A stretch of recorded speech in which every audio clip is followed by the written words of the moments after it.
Hello, everybody, and welcome to the Executive Planning Day.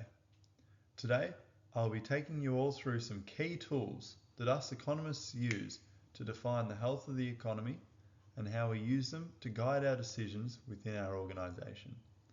Additionally, I'll address some current topical issues such as wage inequality, the recent tariffs, and how they'll impact our organisation. Finally, I'll touch on how we as an organisation can better cater for the population by understanding some basic behavioural economics theories. There are several key indicators used to help economists define the health of a country or region. Some examples of these are GDP, inflation, and unemployment. Gross domestic product, or GDP, is defined as the market value of all total goods and services produced by a company. In simple terms, GDP can be thought of as a numerical value which describes how much a country produces. Care must be taken though to understand GDP, as it can be misinterpreted easily. Another metric that can easily be misinterpreted is inflation. The topic on everyone's lips this year, but many don't understand that inflation is in fact vital for an economy to function. Inflation is the steady increase over time of products and services in an economy. In Australia, the Australian Bureau of Statistics uses a standard basket of typical products and services a household consumes. They use this to calculate the Consumer Price Index, which then is used to determine the level of inflation in the economy.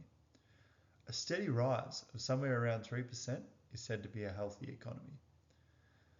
The unemployment of an economy is the percentage of citizens that do not at the time hold a job. This is a useful economic tool as this value directly impacts both GDP and inflation, but we'll get to that in a second.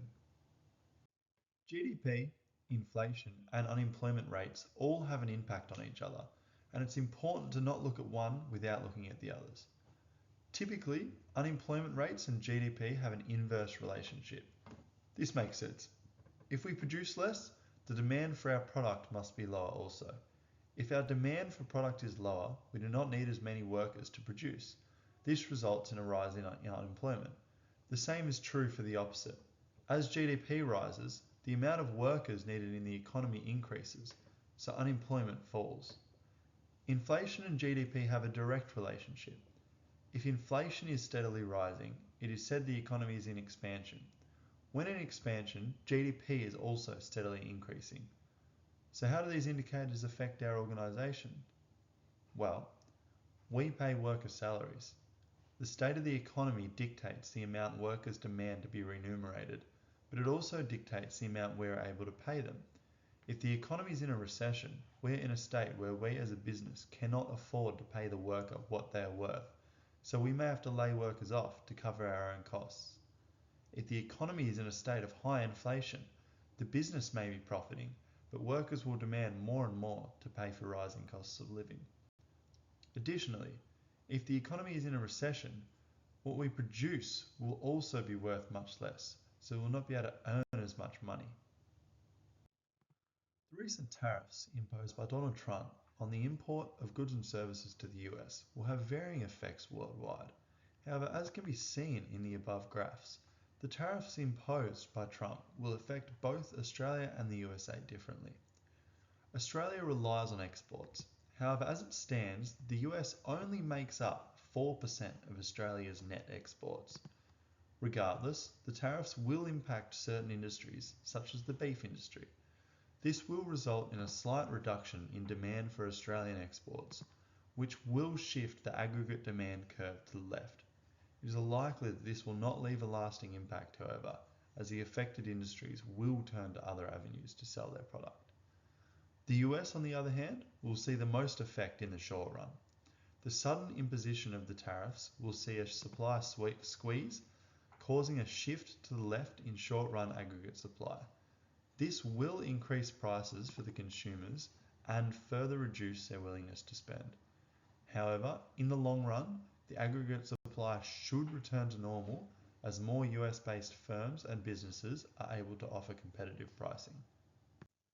Australia relies heavily on its relationship with China and other Asian-based countries. As tensions rise in the trade world, it is possible that countries such as China could impose retaliatory tariffs in response to the US tariffs. The nature of these tariffs are unknown. However, any tariff against the export of Australian products could result in large negative effects for the Australian economy. However, it's not all bad.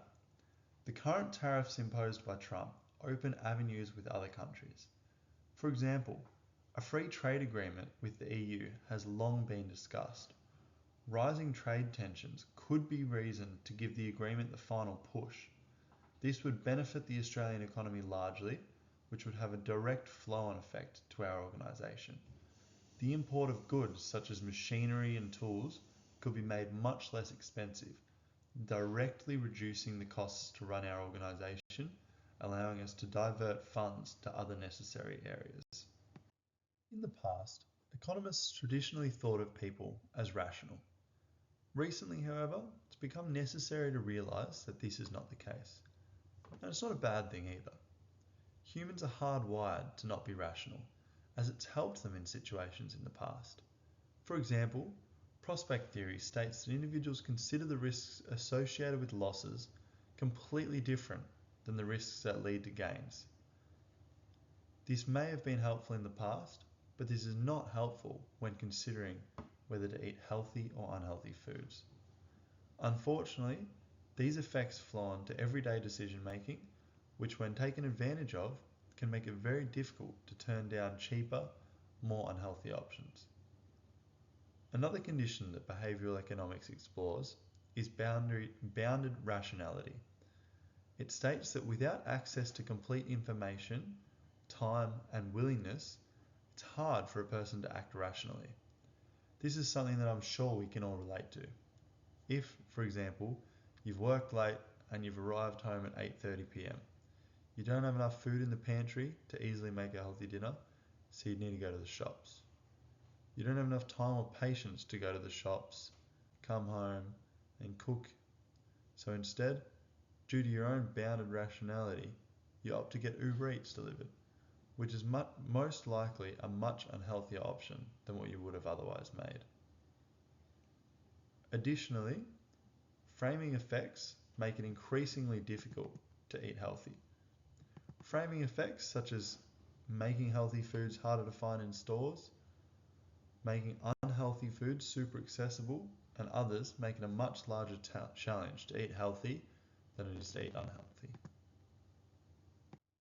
Recent years has seen developments in all facets of technology. One of the largest developments in recent years is the growth in the accessibility and usability of AI. AI has progressed in leaps and bounds in the last few years, to the point where businesses are actively reliant on some AI programs. AI is an incredibly useful tool, however its potential effect on the workforce must be studied. It can be estimated that AI will negatively affect the unskilled workforce, while potentially being of benefit to the skilled workforce. This is shown in the two graphs above. On the left, it can be seen that as AI becomes more advanced, it will begin to replace more and more jobs in the unskilled market. This essentially will act as an increase in the supply of unskilled workers, as AI will be able to do the same job but cheaper and more efficiently. This will decrease wages of unskilled workers, as firms are more likely to turn to AI to perform these unskilled tasks. On the other hand, an increase in the supply of unskilled workers will generate more work for the skilled labour market, in turn increasing the demand for workers, raising their wages. As such, AI has the potential to further widen the gap and increase wage inequality among unskilled workers. Because of this, policymakers must consider these effects when formulating regulations regarding the use of AI. Thanks for coming to my talk today. I hope I managed to shed some light on the key macroeconomic indicators that we economists use throughout the business cycle. I hope you see the relevance of the US's tariffs on our organisation and are better equipped to use some behavioural economics principles to explain the actions of everyday people, such as ourselves. Additionally, I'm confident we'll do more in the future to curb AI from widening the income inequality gap between unskilled and skilled workers. Thanks.